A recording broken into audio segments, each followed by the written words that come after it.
फिर से स्वागत है आपका कंप्यूटर क्लासेस बाय सुधांशु राय। पिछले क्लासेस में कुछ टॉपिक्स हमने डील की थी कि किन किन फील्ड्स में कंप्यूटर्स का क्या क्या रोल्स है उन फील्ड्स में। आज उससे आगे बढ़ते हुए एक दूसरे फील्ड में हम बात करेंगे कि कंप्यूटर का क्या रोल है। फील्ड है बैंकिंग, यानी कि बैंकिंग सेक्टर में कंप्यूटर्स ने क्या क्या अहम रोल निभाए हैं और क्या क्या फैसिलिटीज़ दी है। जिसमें पहला आता है आपका ऑनलाइन पेमेंट।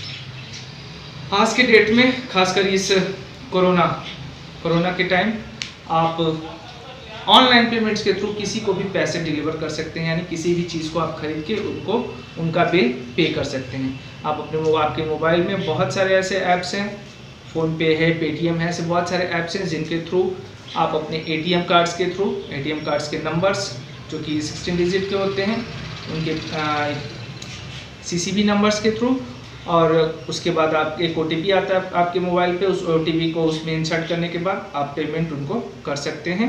किसी भी जगह पे ऑनलाइन शॉपिंग भी करते हैं वहाँ भी आप कर सकते हैं। दूसरा इसका ऑप्शन आता है नेट बैंकिंग। नेट बैंकिंग और ऑनलाइन पेमेंट दोनों थोड़ा सा डिफर है। ऑनलाइन पेमेंट में आप एक अपना अकाउंट बनाते हैं ऐप्स पे या फिर गूगल पे, एटीएम्स के नंबर डालते हैं, उसके सीसीवी डालते हैं और ट्रांजैक्शन करते हैं। नेट बैंकिंग में बैंक जाना होता है आपको फर्स्ट ऑफ ऑल एक बार, वहाँ पे आप एक नेट बैंकिंग का फॉर्म भरते हैं, बैंक आपको यूज़र आईडी और पासवर्ड प्रोवाइड करता है, उस यूज़र आईडी और पासवर्ड के थ्रू आप अपना ट्रांजैक्शन कर सकते हैं। उसमें आपको CCV number, ATM card number, इन सब चीज़ों की ज़रूरत बार बार नहीं पड़ती है। तो ये नेट बैंकिंग।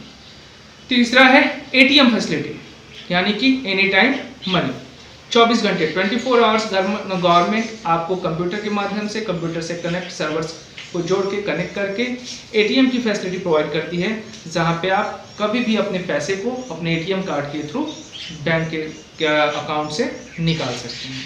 तो ये 3 ऑप्शन बैंकिंग के फील्ड में कंप्यूटर आपको प्रोवाइड करते हैं। पहला ऑनलाइन पेमेंट, दूसरा नेट बैंकिंग और तीसरा एटीएम का, यानी इन तीनों के थ्रू आप अपने मनी ट्रांजैक्शन को कभी भी और किसी भी समय आसानी से घर बैठे बैठे कंप्यूटर के माध्यम से कर सकते हैं। अगला जो फील्ड है, अगला जो क्राइटेरिया है वो है रिसर्च, कि रिसर्च में कंप्यूटर का क्या क्या रोल है। तो रिसर्च में जो पहला रोल आता है इसका वो है सैटेलाइट लॉन्चिंग। आपने देखा होगा टीवी वगैरह में रॉकेट्स वगैरह या सैटेलाइट वगैरह जो होते हैं उनको लॉन्च किया जाता है, स्पेस में एस्टेब्लिश किया जाता है, और वहाँ से फिर वो वहाँ के डेटा या आपके अर्थ के डेटा को आप कंप्यूटर के माध्यम से आपके जो यूज़र होते हैं, जो सैटेलाइट जिन्होंने बनाया है, जिन्होंने लॉन्च किया है, उनके सिस्टम तक सेंड करता है।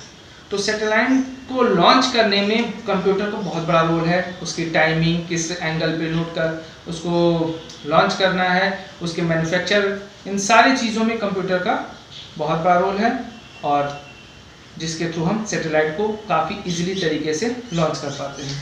तो दूसरा है वो है रोबोटिक्स, यानी कि रोबोट्स, यानी कि इंसान की तरह दिखने वाले मशीन, जिनको हम रोबोट कहते हैं। रोबोटिक्स ऐसे भी छोटे छोटे रोबोटिक्स भी होते हैं जो इंसान की तरह नहीं दिखते हैं, काम करते हैं। ऐसे बहुत सारे वर्क हैं जो इंसान से कराना थोड़ा डिफ़िकल्ट होता है, मुश्किल होता है, या ऐसी बहुत सारी जगह हैं जहाँ इंसान एट ए टाइम उस काम को करने के लिए उस स्पेस पे नहीं पहुंच पाता है। तो वहाँ पे हम मदद लेते हैं रोबोटिक्स की। एक मशीन का ढांचा तैयार करते हैं और उसमें कुछ प्रोग्रामिंग करते हैं, कुछ कोड इंसर्ट करते हैं, जिन काम हमको उससे कराने होते हैं उसका एक सॉफ्टवेयर प्रोग्राम्स के थ्रू तैयार करते हैं, और उन सॉफ्टवेयर को कंप्यूटर के माध्यम से उसमें रन कराते हैं, इंसर्ट कराते हैं। आफ्टर दैट वो जो रोबोटिक्स होता है, जिस काम के लिए हमने प्रोग्रामिंग की है, वो हमारे काम हमारे इंस्ट्रक्शन के अनुसार करता है। तो इस तरीके से रोबोटिक्स के माध्यम से हम बहुत सारे अपने काम को, डिफ़िकल्ट वर्क को आसानी से कर लेते हैं, जो कि कंप्यूटर के माध्यम से मतलब कि चलाया जाता है। इसमें जो अगला टॉपिक है वो है कॉम्प्लेक्स रिसर्च। बहुत सारे ऐसे रिसर्च हैं, चाहे वो मेडिकल के फील्ड में हो या आईटी के फील्ड में हो, जो रिसर्च कंप्यूटर के माध्यम से किए जाते हैं। फॉर एग्जांपल अगर ले लिया जाए आपका डीएनए, तो डीएनए रिपोर्ट जो बनती है, डीएनए जांच जो होता है, डीएनए टेस्ट जिसकी हम बात करते हैं, वो डीएनए कंप्यूटर के माध्यम से ही किया जाता है। काफ़ी कॉम्प्लेक्सेस होते हैं, ये काफ़ी छोटी छोटी चीज़ें होती हैं इनमें, जिनको कंप्यूटर के माध्यम से डन कराया जाता है। तो इस तरह से कॉम्प्लेक्स रिसर्च जो होते हैं बहुत सारे, उनको भी कंप्यूटर के माध्यम से किया जाता है।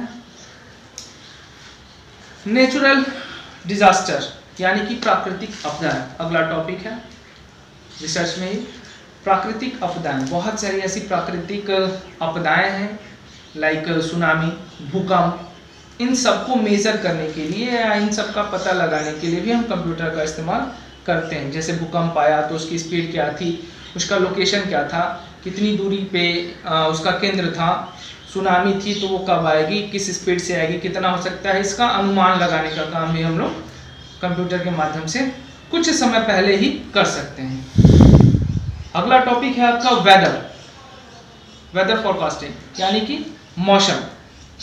तो मौसम की जो जानकारी आपको न्यूज़ चैनल वगैरह पे या फिर मोबाइल्स वगैरह पे, जहाँ भी सोशल मीडिया पे जिस तरीके से भी जो मौसम की जानकारी होती है वो भी कंप्यूटर के माध्यम से ही, जो सैटेलाइट हम लॉन्च करते हैं स्पेस में उनके माध्यम से हमको मिलती है। अगले दिन टेम्परेचर कितना होने वाला है, किस दिन बारिश होने वाली है, किस दिन धूप होने वाला है, इस तरीके से हम पहले ही यानी कि उस दिन के आने से पहले ही हम उसकी जानकारी प्राप्त कर सकते हैं कंप्यूटर के माध्यम से।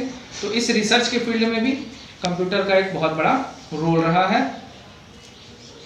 और please subscribe and share should शन।